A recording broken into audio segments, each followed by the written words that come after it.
Good afternoon, Mr. Van Zyl. Good afternoon. You're speaking to Sizwe Dlamini. I'm from Independent Media. Before we get into this, Mr. Van Zyl, can you please tell us a little bit more about yourself, your background, and what it is that you do? Well, I've been financial investigating consultant for the last 30 years. And in that 30 years, I was successful in recovering about 240 million rand for clients, which have been overcharged by financial institutions. And up to today, I have stopped 562 execution sales. And most of that people are still staying in their homes today. Oh, that's amazing. That's amazing. Just the other question I have is that what is it that motivates you to do this kind of work, and how big is your clientele? Well, I started in 1992, and that was based on my mortgage bond with Sambo, where they overcharged me with 43,000 rand, which they later paid back to me. And then I started assisting clients, and that sort of motivated me. About 12 years ago, I discovered that banks are discriminating against black bondholders, and that really motivated me, because they were charged on their home loans 5% more, and on motor vehicles 9% more than what white people are paying. Okay. Now you also go by the alias bond recalculator. Yeah. You know, do you only deal with just bonds, or you also deal with all kinds of banking issues? Well, I was very successful in discovering that Land Bank was overcharging their clients. They admitted it, that I was right, and I stopped at that stage. I stopped 3-4 farms in the Hex River Valley, and the Land Bank then stopped all the execution sales of farms and rectify the accounts. I was also very instrumental in the 1992 drought scheme, where the money that was allocated to farmers in the drought areas was not paid to them, paid to co-ops. And I stopped 34 farms from being sold in execution. And I was also very instrumental that the President Nelson Mandela in 1998 appointed the Heath Commission to investigate co-ops in general. Okay, I just want to come back to the bonds. You mentioned that you know you had a lot of black clients that were overcharged and things like that. I want to ask, are you talking specifically about poor black clients, or you're talking about, you know, across even the richer ones, because there's some that are actually on the My main target is low-cost housing. And I discovered after data leaked to me of Sambo mortgage loans, which FNB took over after Sambo collapsed. But they, on 1st of February 1998, they bought the low-cost housing book, which can be clearly seen here, that the format changes to FNB. And that is where the discrimination started. And when I received the database, I gave it to Monroe actuaries in Melkbos-Strand to investigate. And they found that black people were paying more than white people. And if you look at the graphs that I've got here, these graphs was published in the week in August, before the data leaked to me. And this one here is of Mrs. Fourie, high-cost housing, where you can see the yellow line is the prime rate, and the white line is the client. You can see it runs nicely together. Then I used one of the clients, Mr. Nakubi, and the white is his rate that they charge him, and the yellow is the prime rate. So you can see how the gap grows there to about prime plus 3%.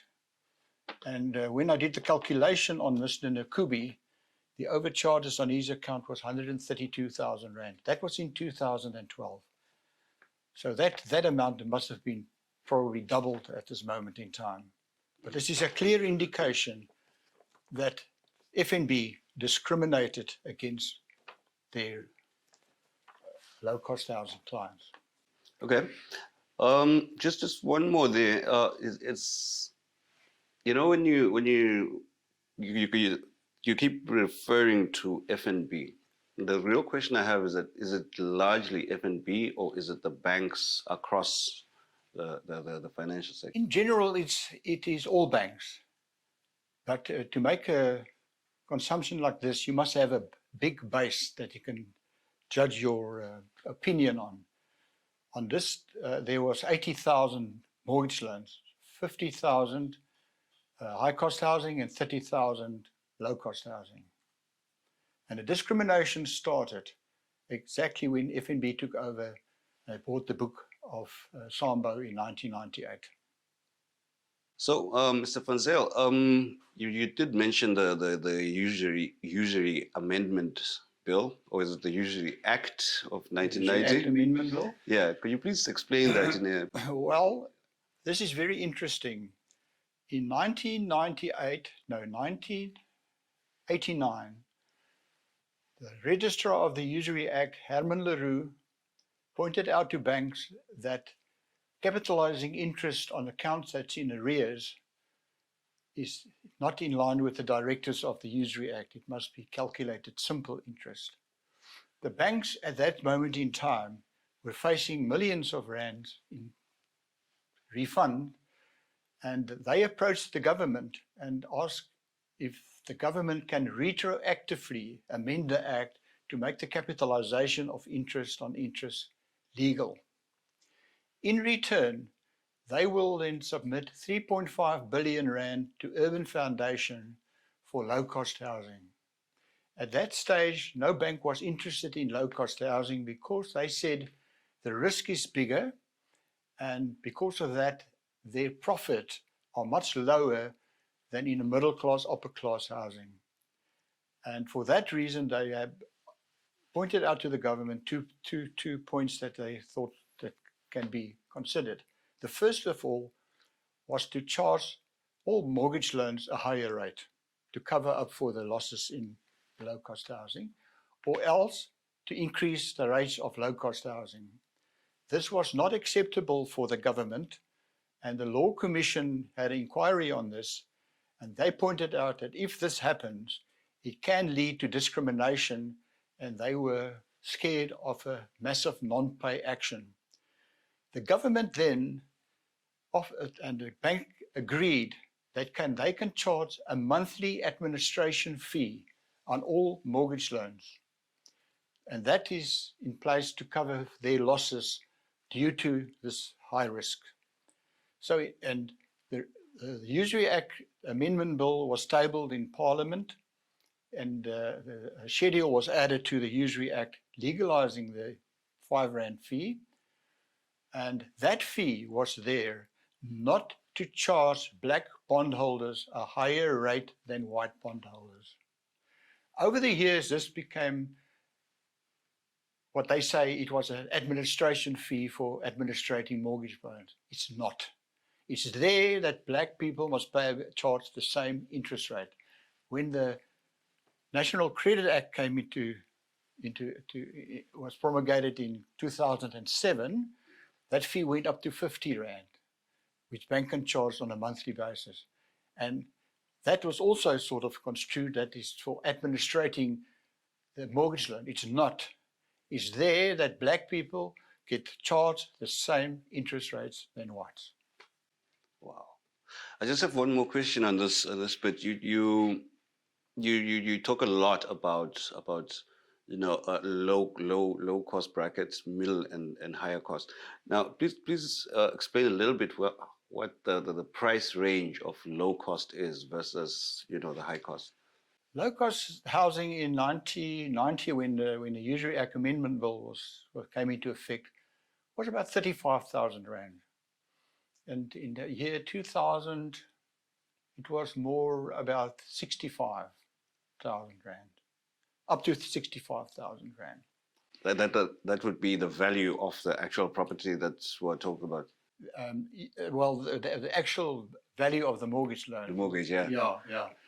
And you know, the most amazing thing to me is that in low-cost housing, they always talk about risk. Whenever you say, why do you charge a client more interest than the other, it's risk.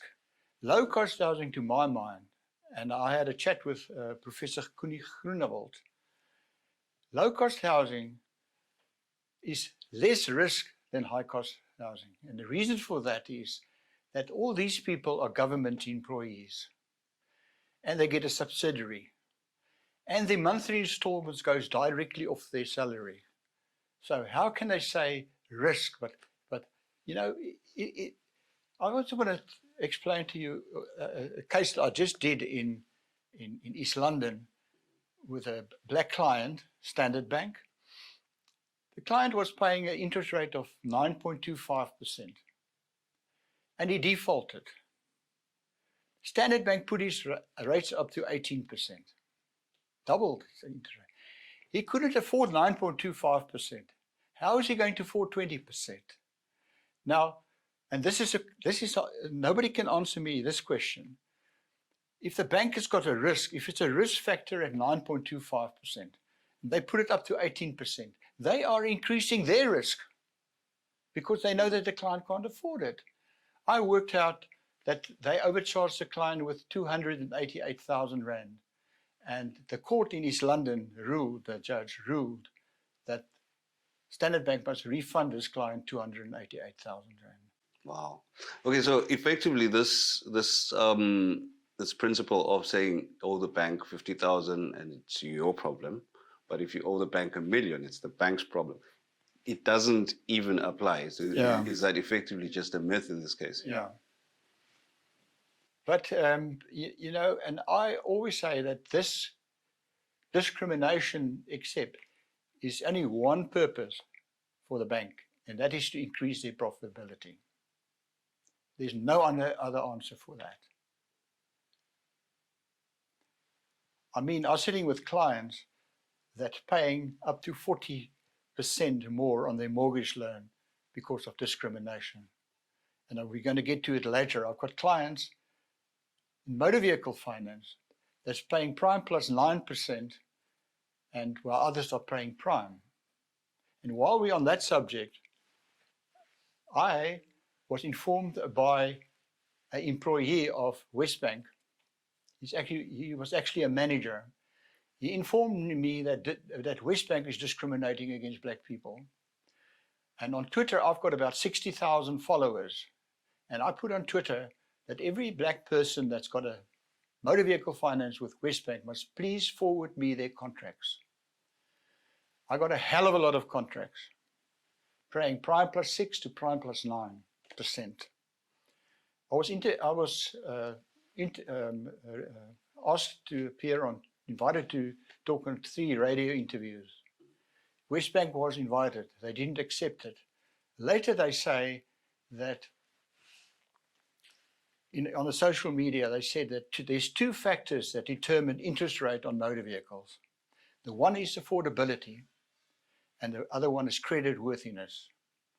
Look, let's address affordability. The law is very clear that on a motor vehicle finance, your installment cannot be more than 30% of your salary. So everybody that's got a motor vehicle finance can afford it. Simply because of just that rule alone. That's right. And if you got a slightest mark on your credit record, I can guarantee you won't get a motor vehicle finance loan. So all those people are credit worthy. Otherwise, they wouldn't have got a loan in the first place. Now, why is certain people paying prime and certain people is paying prime plus 9? And it happens to be that the people that's paying 9% more happens to be black. Maybe the risk could be the areas where these people live. Does that even apply, or is I think that is more in the land of the insurance. the insurance will cover that. So the banks are just pretty much doing it for their profits. That's right. Wow. Okay, so Mr. Van Zyl, we've been speaking quite a lot, but you mentioned, Westbank and FNB quite a lot here. Now, they also did mention on social media that, they've won several cases against you and things like that. Now, what's your take on that? That is actually not true. I've been involved in one court matter. That was on behalf of 4,000 black clients, low-cost housing, to the value of 400 million rand in the Pretoria or the Northern Gauteng High Court. On the second day, I became very ill, and I think I was poisoned, and I landed up in intensive care unit. So I could not support my legal team because I was the expert in that field. And that allowed FNB's expert witnesses to mislead the court by saying that, first of all, their rates was not linked to prime, which is absolutely nonsense. I've got enough evidence to do that. And secondly, they said that the base rate is a home loan rate, was only applicable on new loans, not on old loans, which is also nonsense. But I don't want to talk about that at this moment in time that much, because I address this fully in my book that's going to be published in June this year. The other matter is the one in the Equality Court in Cape Town. That was not my case. I was the expert witness in the matter.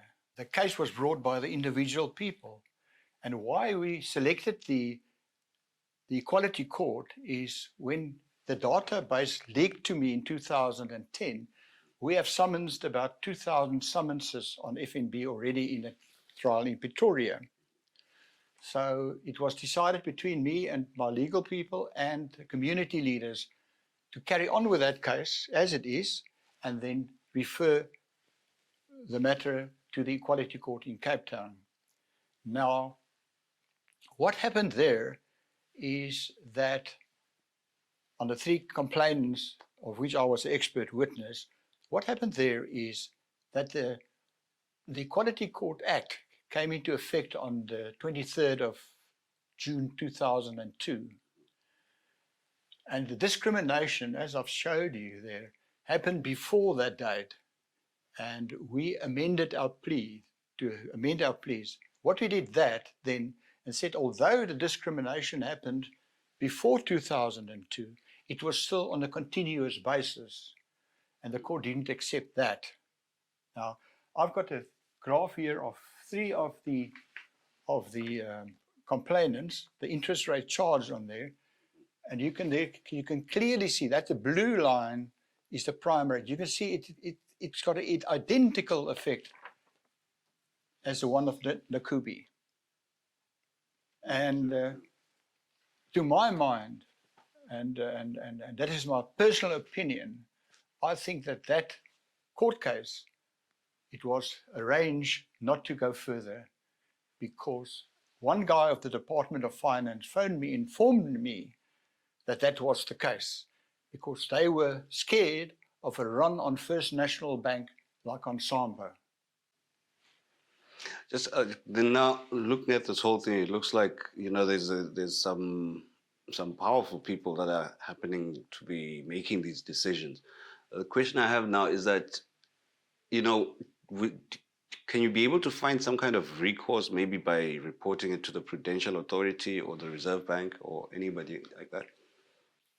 I don't think so. Political parties are just as corrupt because banks are their financial assistant. I had talked with Floyd Savimbi, EFF.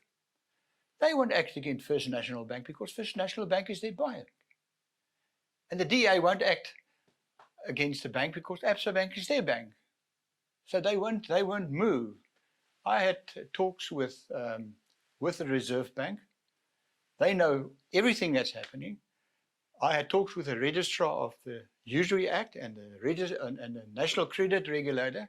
I am now referring a National Credit Regulator to the Public Protector because they are not doing their job.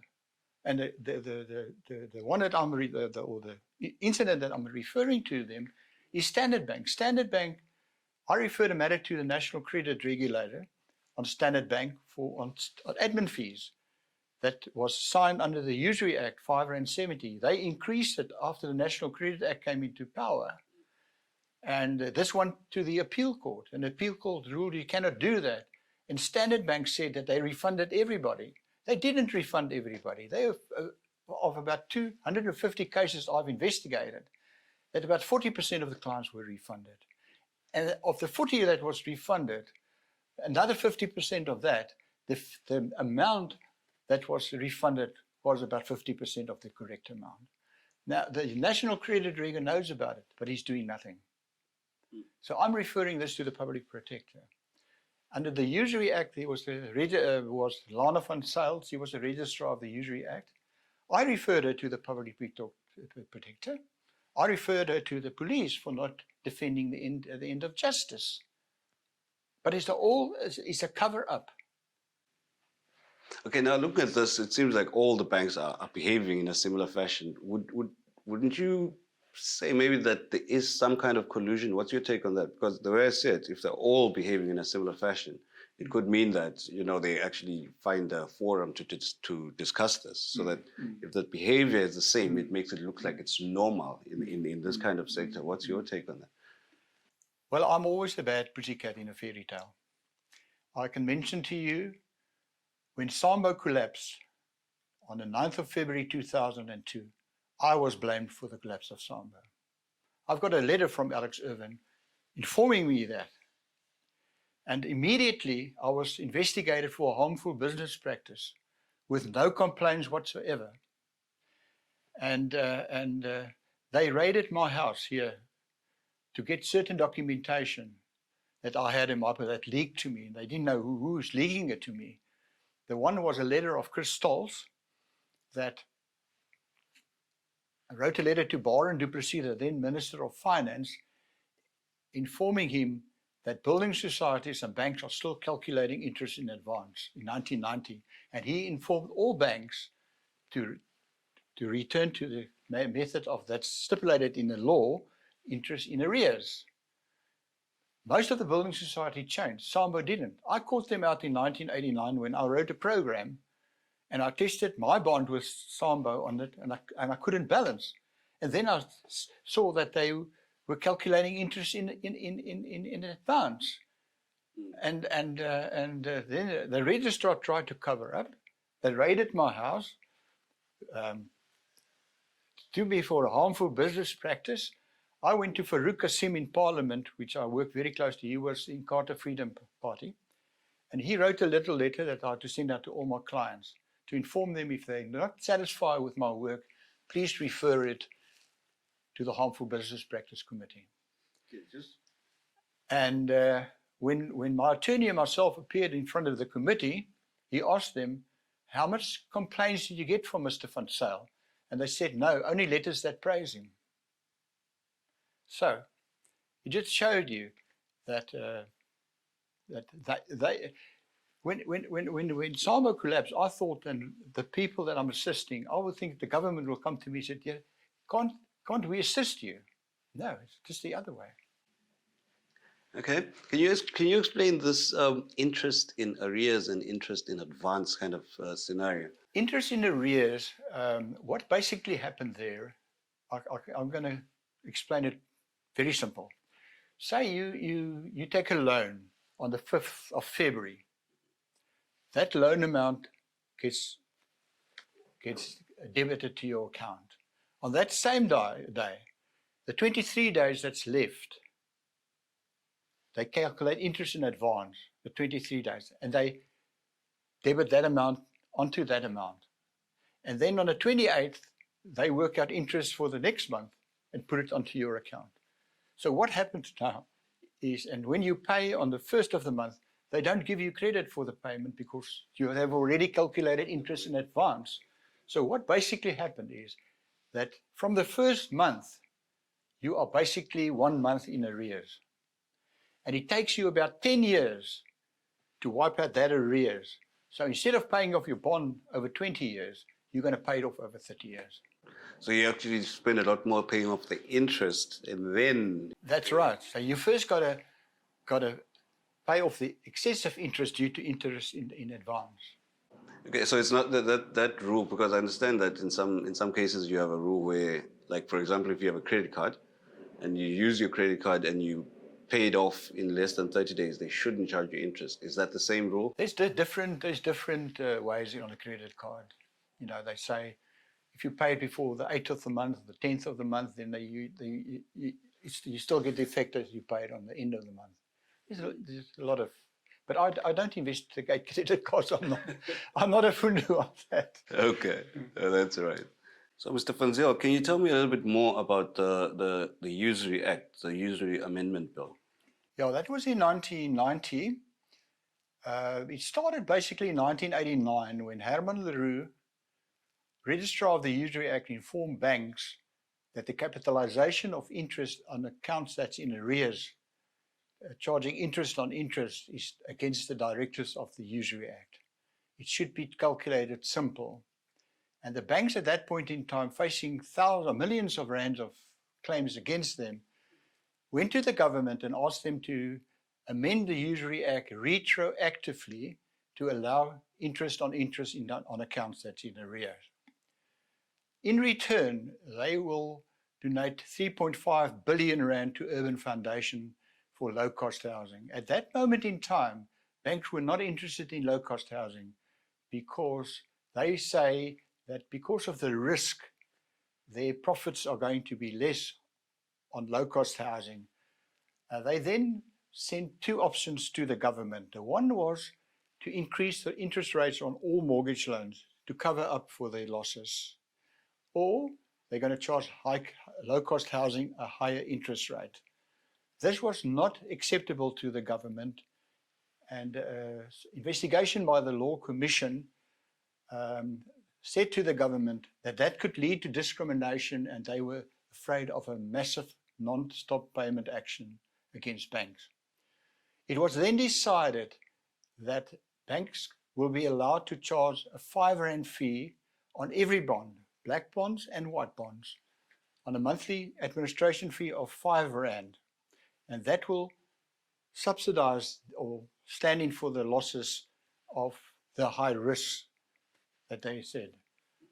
The Usury Act Amendment Bill was tabled in Parliament, and the Act was amended to allow banks to charge a 5 rand fee on all mortgage loans. Now, what is just amazing is that they charge this fee and then still discriminate against black bondholders. And I'm going to show you what I mean. This is a graph of the interest rate charged on a high-cost housing client. The yellow is the prime rate and the white is the client rate, and it's absolutely identical, as you can see. Only running. Right. This is a Mr. Nakubi, low-cost housing. The white is his rate, and the yellow is a prime rate. And you can see clearly how the gaps goes open, that he is later paying prime plus 3%. Now they charge the fee, the 5 rand fee, they charge on the high cost housing and on low cost housing, and then they still discriminate against low cost housing. So that fee is actually meant to mitigate for the perceived losses that the banks will get in the... That is so, and that fee was there to charge black bondholders and white bondholders the same interest rate. When the Usury Act or the National Credit Act came in, was promulgated in 2007, that fee went up to 50 rand. Did it go up to 50 rand across the board? Across the board on white bonds and on black bonds. Everybody paid that 50 rand. But this discrimination is still continuing. And the discrimination is still continuing. Wow. Now, here's the other thing that I wanna find out is the fluctuation of interest rates. Does it move the same way across the board from low cost to high cost housing? Well, I've got a internal documentation here of each and every interest rate change or variation. I've got two examples here where it says, this is the interest rate decrease on 1st of October 1999. The interest rate, the prime rate reduces with 1%, and all bonds are being adjusted with 1%. Excluded from this decrease is low-cost housing. So the high cost housing, the high income earners, they get a reprieve from. Yeah, but the low-cost housing not. These are exactly the same. This was in March 1999. The interest rate got decreased with 1%. Excluded from this is low-cost housing. It actually is just in Afrikaans. Now, has anybody tried to challenge these two movements of the interest rate? Well, I challenged it in the Equality Court, which never materialized because the judge didn't want to accept amendment of our plea. So effectively it can still happen again even now. Well, I can now say to you there is another group mobilizing, and I'm involved. That's also going to go in a group class action to the Equality Court. Okay. Now, how many people know this stuff? Because I've been in the media for quite a while, but this is actually some new stuff to me. I mean, how many people? Well, I can tell you now, nobody in the low-cost housing knew what interest rate they were paying. Unfortunately, I haven't got the documentation here, but I've got documentation on file where it says the law states if you increase a rate, you must inform that client in 90 days. FNB sent letters out and saying where it's low-cost housing, they must not use they must not mention the interest rate that they're paying. And later on, they said no letters must be sent out to low-cost housing. Specifically to keep these people in the dark. That's right. So they don't know what they're paying for. And yeah. It's not like maybe they tuck it into the fine print, the one that nobody ever reads. Definitely saying, don't mention interest rate. And then later they said, no letters to low-cost housing. So, Mr. Van Zyl, there's an interesting example about interest in advance and interest in arrears. And I think it goes as far back as 1998 or something like that. Can you tell us a little bit more about that? Well, it started in 1990.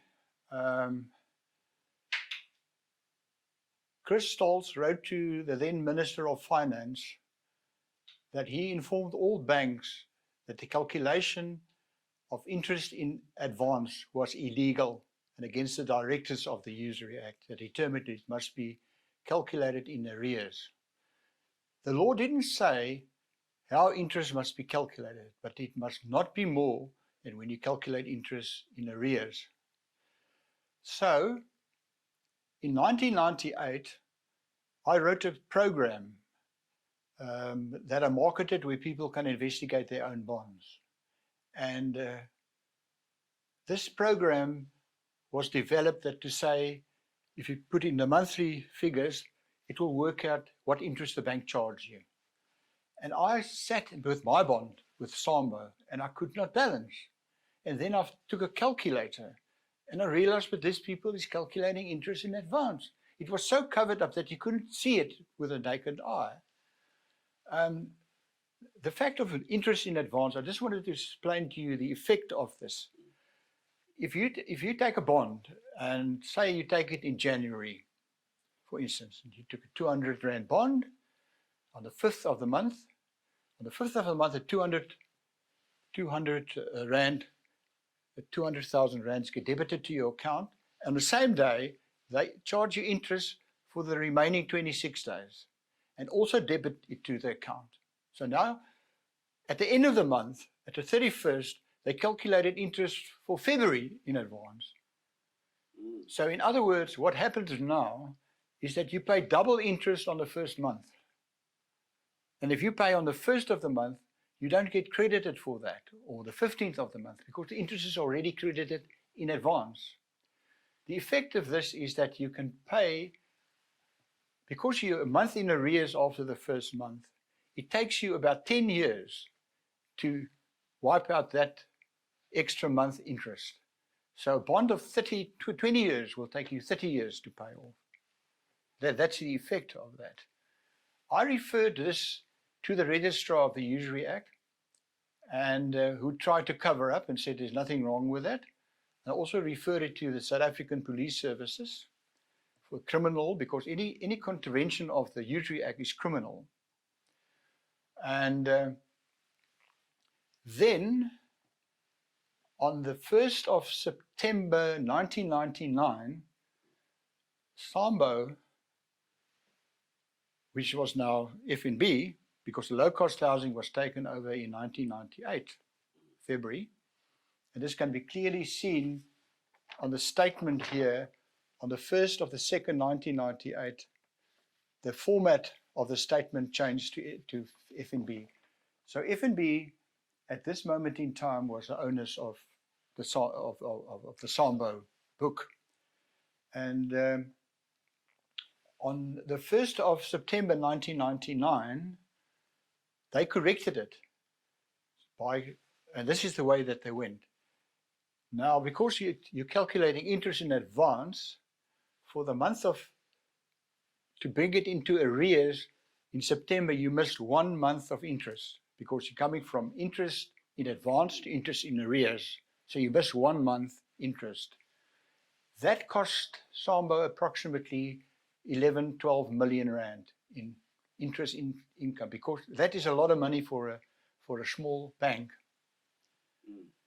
And I then referred the matter to carte blanche. I had an interview with Ruda Landman, and I showed the letter from Christals, and it was televised on the 11th of the 9th month, the 11th of September 2005.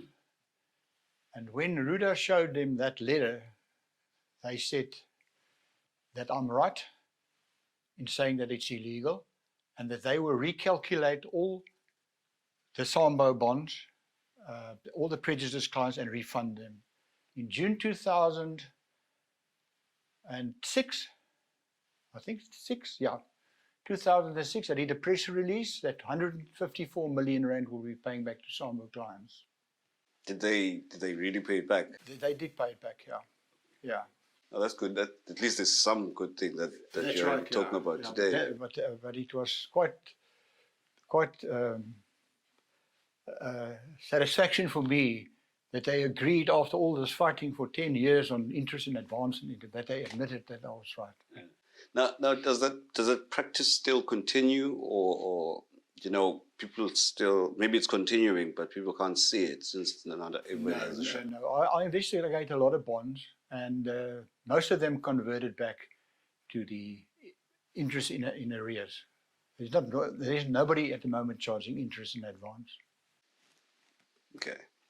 Okay, Mr. Van Zyl, I really want to thank you for taking the time out to speak to us on this. And, you've enlightened us in many ways, because, we look at the small print in these things and we don't quite know what it means. And I hope, the rest of South Africa is going to get it. And when they watch it, I really hope they do some rewinding so that, it helps.